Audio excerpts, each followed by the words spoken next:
dispensasi. Kemudian yang kedua, sahnya perkawinan, kalau tidak salah tadi ada di slide berapa itu, bahwa sahnya perkawinan itu juga tergantung di kita. Ketika ada pemberkatan perkawinan, maka itu sudah sah. Nah, lalu selama ini mungkin saya salah, karena gereja tidak bisa memberikan surat, memang bukan surat cerai, memang termasuk pengadilan juga tidak memberikan surat cerai, tapi katakanlah penjelasan bahwa kita kan gereja tidak bisa memberikan catatan kepastian hukum. Sama tadi dikatakan bahwa itu perceraian hanya dilakukan di depan sidang pengadilan, termasuk yang belum dicatatkan di pengadilan tadi, capil. Terus selama ini biasa ada yang katakan kami tidak mencatatkan perkawinan kami di capil, sehingga kami hanya membawa surat keterangan dari pemerintah setempat. Nah, dari sisi hukum bagaimana itu Pak? Karena terus terang kami kadang melayani itu. Nah, lalu yang berikut, anak yang sah dan tidak. Beberapa tahun yang lalu kita mengadakan, ada jemaat-jemaat mengadakan pemberkatan nikah masalah terhadap beberapa keluarga yang sudah bertahun-tahun dinikahkan oleh gereja tetapi tidak mendapat pemberkatan. Lalu ada masalah waktu itu karena ketika mereka ke capil ternyata tidak dikasih akta, anak-anaknya tidak dikasih akta kelahiran Pak, karena ternyata anak itu lahir sebelum dinikahkan oleh gereja. Terima kasih Pak. Nanti ya. Sumarorong 2 mungkin terserah moderator. Sebentar ya. Makassar. 3 hal yang saya mau pertanyakan, mudah-mudahan ini mewakili teman-teman yang lain. Selama ini terpaksa saya menjawab pertanyaan teman-teman yang akan mengurus dispensasi. Karena tidak ada kejelasan sejak sidang Majelis Sinode Am di Lakahang, sementara itu sudah berlaku, maka terpaksa saya kirimkan pernyataannya Om saya, Om Google, tentang syarat mengurus dispensasi. Hari ini baru jelas, ternyata memang harus masuk persidangan dengan begitu peliknya. Yaitu yang masalah. Sehingga sudah 3 kali kalau tidak salah ya teman-teman, kita mengarahkan keluarga untuk pergi ke pengadilan mengurus dispensasi. Biayanya saya kira perlu dijelaskan Pak Rustam yang saya hormati, dan syarat-syarat lainnya. Kalau menurut Google ya itu membawa beberapa fotokopi, itu nanti dicek sendiri. Yang kedua, saya pernah mengarahkan satu pasang keluarga yang menikah tanda petik tua, dan karena mereka tidak mau lagi rujuk, sudah diproses di desa dan kita suruh ke pengadilan, tidak dilayani, dipulangkan karena alasan tidak dicatat nikahnya dulu. Penjelasan tadi kan agak kontradiksi. Saya kira ini perlu klarifikasi. Yang ketiga, perceraian yang biasanya diselesaikan sendiri oleh keluarga, kita masih sementara konseling, tiba-tiba kedua pihak keluarga sudah menandatangani persetujuan, sudah pagi-pagi mulai dari sendok sampai teman-temannya sendok. Itu persoalan. Terima kasih Pak Moderator. Terima kasih. Kita ke Makassar. Pak Marsono.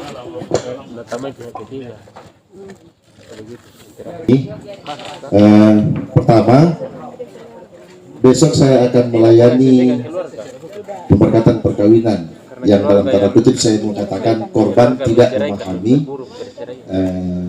bahwa ternyata ada dispensasi, sehingga ini sekaligus usulan untuk ke sinode dalam hal ini biro hukum, bagaimana mensosialisasikan undang-undang perkawinan ini, karena terpaksa dalam tanda kutip harus menghadapi pergumulan jemaat soal mereka yang terpaksa menikah tanpa dilayani oleh gereja karena bersangkutan dengan undang-undang perkawinan ini. Jadi itu usul yang pertama. Yang kedua, sedikit mengganggu di pikiran saya dari penjelasan tentang undang-undang perkawinan tadi oleh Pak Rustam tentang sahnya sebuah perkawinan dan bagaimana sahnya sebuah perkawinan itu ditentukan oleh lembaga agama yang melayankan perkawinan tersebut.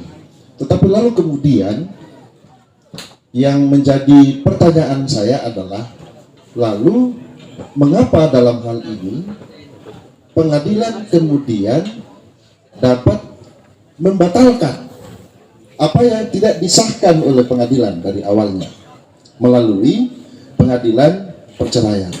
Saya paham bahwa memang yang terjadi di pengadilan adalah bukan menceraikan, tetapi memberikan kejelasan atau kepastian hukum terhadap pasangan yang telah berjanji hidup semati lalu kemudian berpisah.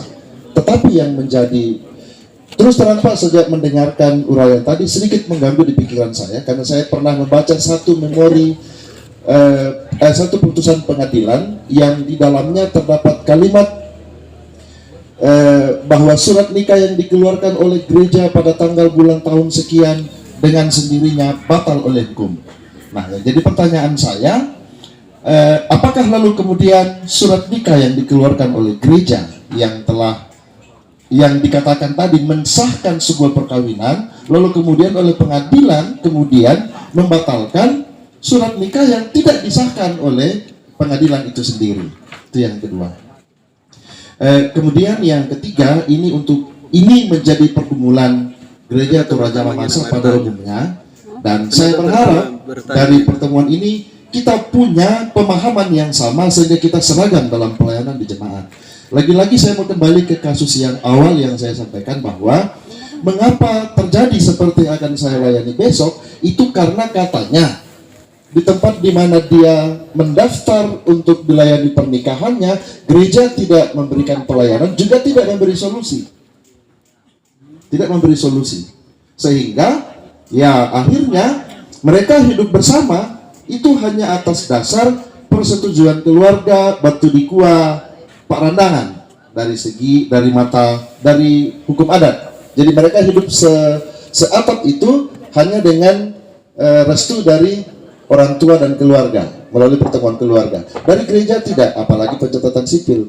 Jadi berharap dari uraian ini pendeta-pendeta dan jemaat-jemaat GTM punya pemahaman yang sama dan keseragaman di dalam menghadapi persoalan perkawinan yang menurut undang-undang perkawinan terbaru itu mempunyai ruang di mana anak di bawah umur oleh karena kondisi tertentu, ini menurut pemahaman saya, oleh kondisi tertentu boleh dilayani pernikahannya dengan mengantongi surat dispensasi dari pengadilan.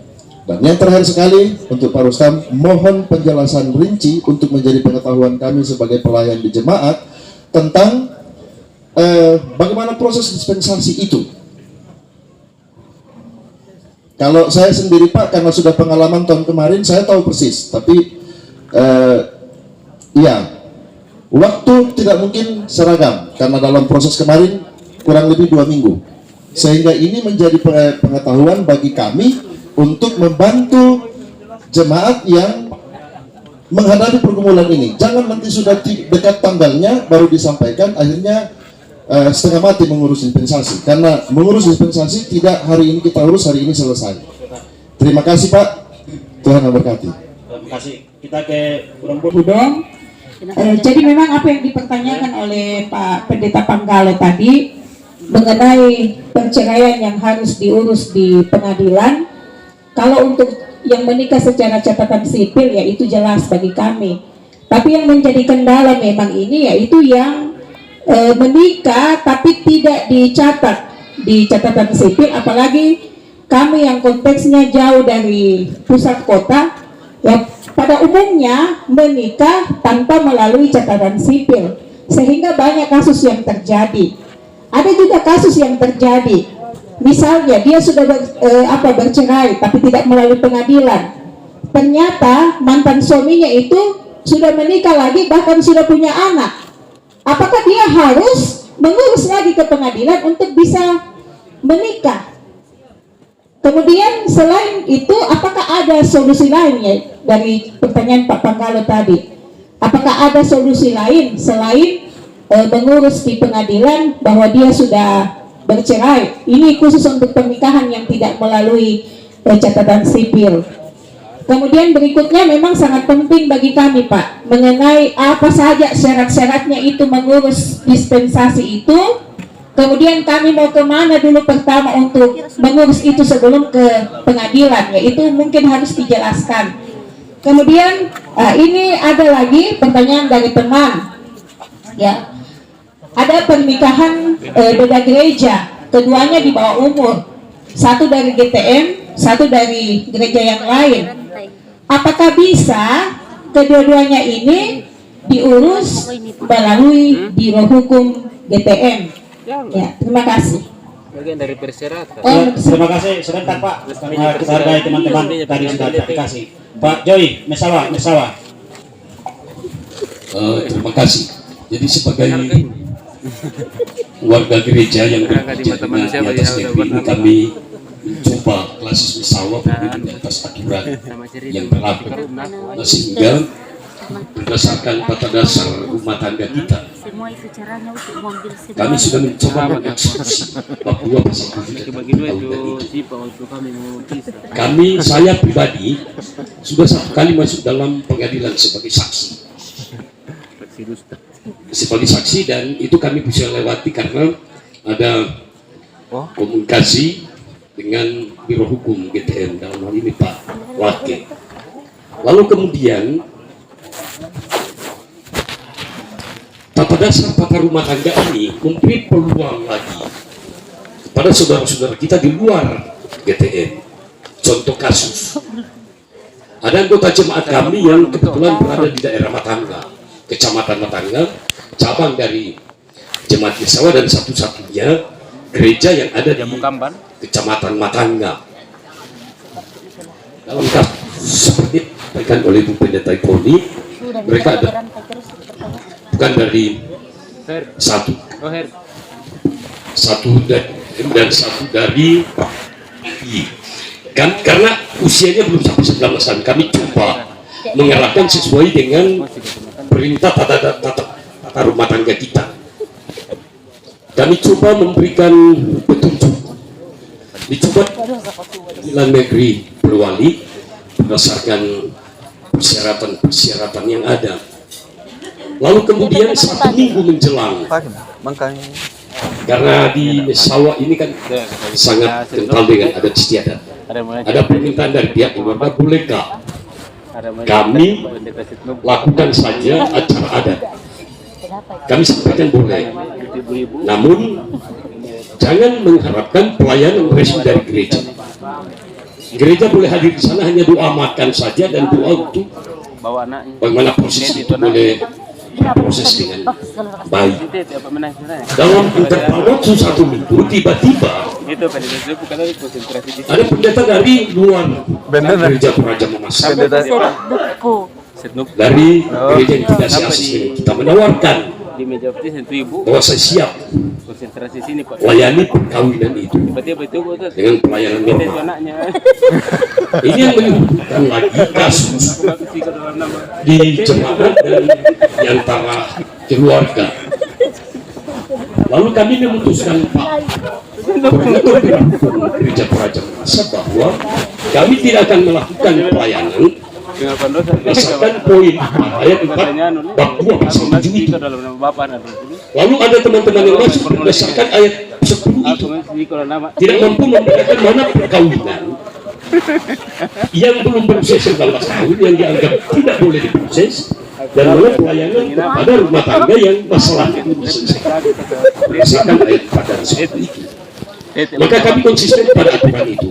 Kami tidak layani ibadahnya, kami hanya doa makan. Lalu kemudian kasusnya sampai ini hampir berujung ke Polres, tapi kami coba BPMK memfasilitasi, memediasi supaya dia kasus itu sampai di pengadilan itu, apa di pihak berwajib. Nah, oleh karena itu, Bapak, sehingga kami sangat mengharapkan kepada Biro Hukum GTN dan kepada BPNS untuk berkoordinasi dengan pihak yang bisa mencegah.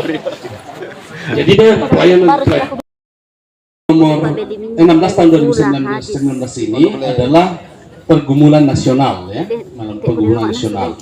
Kenapa? Baik dari Komnas HAM sudah merekomendasikan tidak ada tidak boleh ada perlakuan dispensasi antara seorang laki-laki, disparitas antara seorang laki-laki dan seorang perempuan, karena diusahakan disejajarkan, sehingga disepakatilah bahwa itu usia 19 tahun. Dari segi kesehatan sudah masuk juga bahwa dari kematangan rahim perempuan itu 19 tahun sudah cukup matang. Dari segi kejiwaan bahwa usia 19 tahun dianggap sudah matang. Kemudian kalau kita bawa dia ke GTN, kasihan kita, pemuda kita tidak sempat dibina, sudah berubah menjadi PPR dan PKB. Nah ini, jadi ini memang semua pergumulan, dan apa ketentuan undang-undang harus kita patuhi, kita taati, karena itulah bentuk ketaatan kita sebagai berbangsa dan bernegara. Yang bisa mungkin kita lakukan adalah upaya-upaya preventif, lakukan sosialisasi dan pencegahan, pembinaan. Kalau perlu setiap minggu di warta jemaat bahwa ini undang-undang tegas mengatur bahwa tidak akan dilayani. Nah, orang berpikir, jangan selalu kita dipengaruhi bahwa ada dispensasi, karena dispensasi juga ini sebetulnya adalah win-win solution, solusi yang diberikan oleh negara daripada tertutup pintunya. Oleh karena itu, saya langsung bahwa syarat-syarat untuk mengajukan permohonan dispensasi harus memang jelas termuat di dalam permohonan.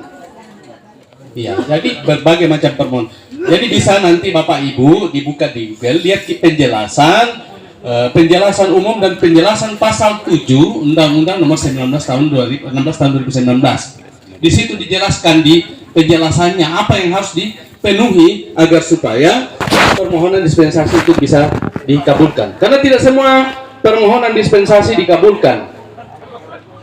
Kalau hakim atau pengadilan yakin bahwa ini tidak bisa dikabulkan, dia akan tolak. Dua kemungkinan, permohonan tidak dapat diterima atau permohonan ditolak. Ini juga antara tidak diterima dengan ditolak, bahasa yang kami gunakan di dunia peradilan yang mungkin pemahaman kita tidak semuanya sama. Iya.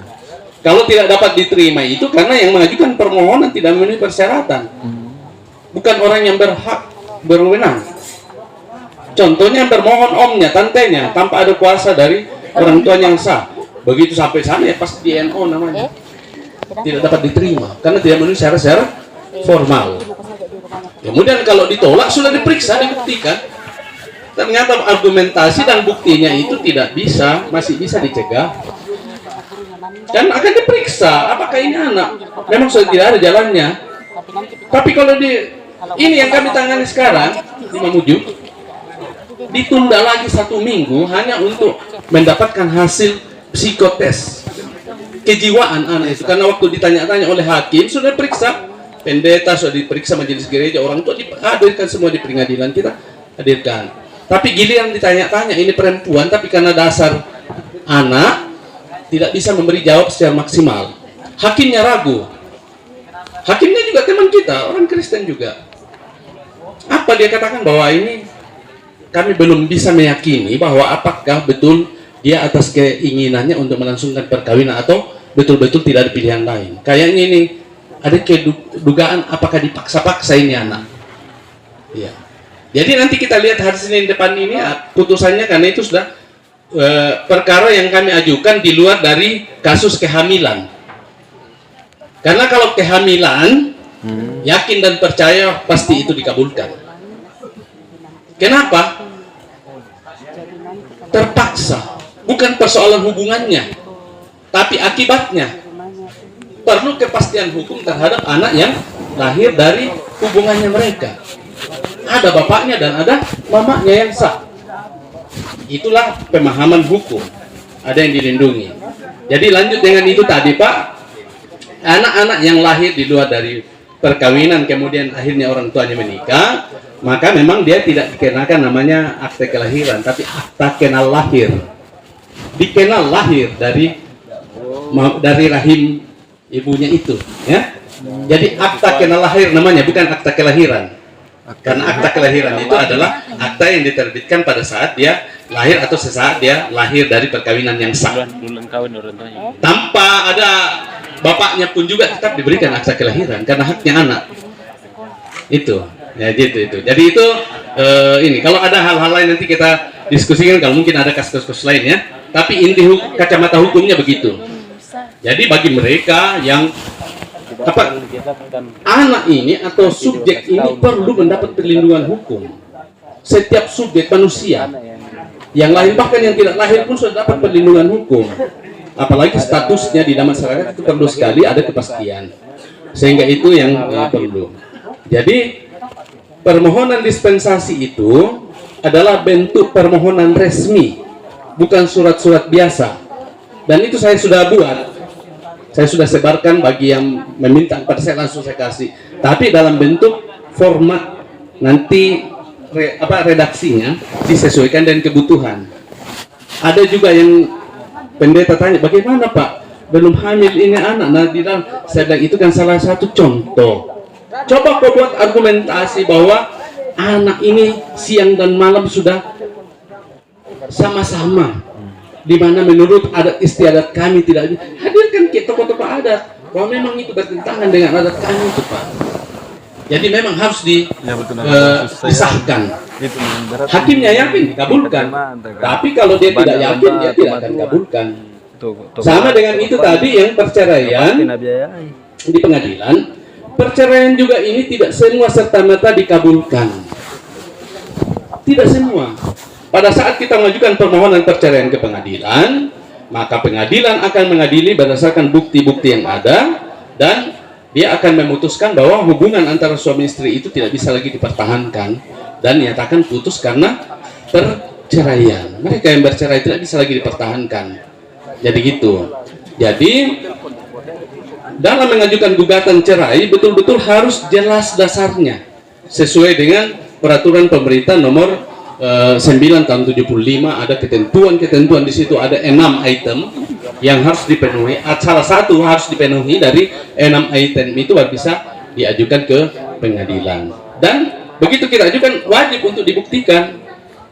Kalau dikatakan bahwa suaminya dihukum 5 tahun, ajukan bukti putusan pengadilannya bahwa betul dia dihukum. Atau pergi meninggalkan dia selama 2 tahun berturut-turut tanpa informasi atau tanpa laporan, ajukan saksi. Dikatakan bertengkar terus menerus, hadirkan tetangganya. Oh iya Pak, kami dengar itu, kami juga ikut tidak tentram mendengar piring melayang, lain lagi mulut dan itu. Jadi itulah caranya di pengadilan memang dibuktikan. Maka undang-undang mengatakan bahwa setelah pengadilan secara sungguh-sungguh memeriksa dan mengadili dan tidak ada lagi harapan untuk hidup bersama, untuk melaksanakan perkawinan, tujuan perkawinan itu hidup yang rukun, maka pengadilan baru memutus. Ya. Jadi itu tidak semua perkawinan, permohonan perceraian itu Pak bisa dikabulkan oleh pengadilan. Ada tidak dapat diterima dan ada yang dinyatakan ditolak. Tidak dapat diterima kalau kau mengajukan permohonan cerai, tidak bisa membuktikan bahwa dia betul suami istri yang sah. Harus bukti pertama adalah bukti bahwa mereka pernah diberkati di gereja. Sekaligus itu tadi Pak, ada yang mengatakan, tapi itu memang pernah dualisme pemahaman bahwa hanya perkawinan dicatatkan boleh bawa ke pengadilan. Tapi berdasarkan jurisprudensi putusan Mahkamah Agung dengan berpedoman kepada pasal 2 ayat 2 bahwa ayat 1 bahwa sahnya perkawinan adalah karena dilaksanakan berdasarkan ajaran agama, maka pembuktian itu adalah dengan adanya bukti bahwa mereka sudah diberkati. Dan saya sudah pernah menangani perkara, tidak ada bukti suratnya itu, tapi pendeta dan majelis gereja yang melangsungkan itu karena belum lama itu masih ada. Jadi kita hadirkan di persidangan. Ini Pak bisa menjelaskan bahwa betul dia melakukan perberkatan perkawinan pada waktu itu, tapi surat perkawinan itu tidak bisa terbit Kenapa? Karena pada waktu itu tidak ada belangko. Jadi hanya keterangan saja diberikan. Jadi seperti itu. Tidak dicatatkan perkawinan, tapi ada bukti. Karena tidak akan mungkin perceraian ada kalau tidak ada perkawinan mendahuluinya. Bertangan dong. Jadi itu. Jadi harus dibuktikan bahwa betul mereka sudah melaksanakan perkawinan. Jadi putusan pengadilan dua kemungkinan tidak dapat diterima dan juga ditolak. Kalau tidak dapat diterima seperti itu, mengajukan permohonan cerai, tapi tidak ada bukti bahwa betul mereka terikat sebagai perkawinan yang sah. Iya. Tapi kalau ditolak, betul sudah dibuktikan, tapi alasannya tidak memenuhi syarat, tidak terpenuhi sesuai dengan aturan perundang-undangan, maka gugatannya dinamakan ditolak. Jadi tidak semua permohonan cerai itu boleh dikabulkan oleh pengadilan, tetapi dia harus betul-betul mengadili. Ada juga hanya PNS, hanya karena izin atasan belum keluar kami ajukan, ya tidak dapat diterima karena tidak sesuai dengan peraturan pemerintah nomor 10 yang sudah diubah dengan peraturan pemerintah nomor 27 tentang pelaksanaan perkawinan dan perceraian bagi pegawai negeri sipil. Syarat itu tidak dipenuhi. Jadi gugatan itu namanya DNO, tidak bisa diperiksa karena tidak memenuhi syarat. Nah, apa pentingnya pencatatan itu? Erat kaitannya dengan perkawinan yang sudah cerai, sudah lama, kemudian baru mengurus perceraiannya, padahal sudah ada masing-masing anaknya di suaminya dan istrinya yang baru masing-masing. Banyak kasus seperti itu. Kenapa? Karena perkawinan bukan hanya bertunduk kepada Undang-Undang Nomor 1 Tahun 74 perkawinan, tapi masih ada undang-undang yang paling berat yang kita hadapi, yaitu Undang-Undang Sistem Administrasi Kependudukan. Tidak akan pernah pecah kartu keluarga kalau pernah dicatatkan bahwa mereka ada dalam satu rumpun keluarga, baru tidak ada bukti perceraian. Tidak akan bisa. Ya. Dan sekarang ini menurut data di catatan sipil masih ada perkawinan keluarga-keluarga, kartu keluarga Kristen yang belum dicatatkan perkawinannya tapi terlanjur keluar kartu keluarganya. Tapi kalau sekarang ini sudah tidak bisa lagi. Begitu ngurus kakak harus tetap dilampiri akta perkawinan dari masing-masing agama. Untuk sekarang ini karena sudah sistem. Tapi 4 tahun yang lalu masih ada pencatatan perkawinan, penerbitan kartu keluarga yang tidak dilengkapi dengan akta perkawinan. Sehingga masih ada sekarang kartu keluarga atas perkawinan yang tidak dicatatkan di kantor catatan sipil. Iya, karena ada juga baru-baru kami tangani, kan kami buka pos juga, pos pelayanan bantuan hukum untuk masyarakat tidak mampu. Jadi itu kami layani. Ya, kemudian erat kaitannya dengan biaya. Biaya pengajuan permohonan dispensasi itu bervariasi sesuai dengan jarak pemohon dengan pengadilan setempat. Makin jauh jarakmu, makin besar biayanya. Contohnya kalau di sini pasti besar. Kalau daftarkan di Polewali pasti di atas 1 juta, mungkin sampai 3 juta kalau di sini. Iya. Tapi sekarang kami juga mencoba membangun komunikasi dengan pihak pengadilan bagi masyarakat pedalaman sepanjang bisa dilakukan secara melalui aplikasi, karena sekarang juga kita melalui aplikasi menyederhanakan supaya biaya semakin kecil. Karena biaya yang mahal itu adalah biaya pemanggilan atau biaya jurusita dari pengadilan setempat ke alamat. Oleh karena itu kami selalu sarankan kalau mengajukan permohonan, cari alamat yang ada di dalam kota, dijadikan alamat sementara.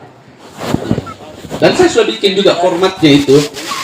Kalau untuk wilayah pengadilan negeri Mamuju, kami siap. Iya, pakai alamat kantor LBH Citra Justisia Sulawesi Barat, karena kebetulan itu adalah lembaga bantuan hukum saya. Jadi semua kami pakai. Bahkan kami tidak pungut biaya untuk biaya operasional. Sepanjang dipenuhi ada surat keterangan tidak mampunya, SKTM-nya bawa. Jadi bayar saja biaya pendaftaran perkara di pengadilan itu, ya. Ya mungkin paling banyak ya 500 atau ya paling banyak 1 juta kalau untuk wilayah Mamuju. Sepanjang ya itu bawa ke SKTM. Kalau tidak ada SKTM-nya kami tidak layani. Karena kami juga memberi layanan bantuan hukum secara cuma-cuma. Termasuk kegiatan-kegiatan sosialisasi. Makanya yang nanti sebentar saya jelaskan juga itu kepada kelas-kelas yang menginginkan kegiatan penyuluhan hukum, silahkan, yang penting cepat-cepat. Karena kegiatan saya itu hanya 4 titik ya, Red, untuk penyuluhan. 4 saja dalam 1 tahun kalau kami akreditasi B. Itu cuma-cuma, kami sampai ke pelosok, biayai sendiri datang. Itu. Dan sudah ada PPR Batu Isi dan PPR Laheroi kemarin ya, sudah coupling. Tapi saya ini tanggal 16 ini baru kami adakan ada addendum. Mudah-mudahan Kementerian Hukum dan HAM bisa merubah beberapa kegiatan kami untuk kegiatan penyuluhan hukum sehingga bisa seperti itu.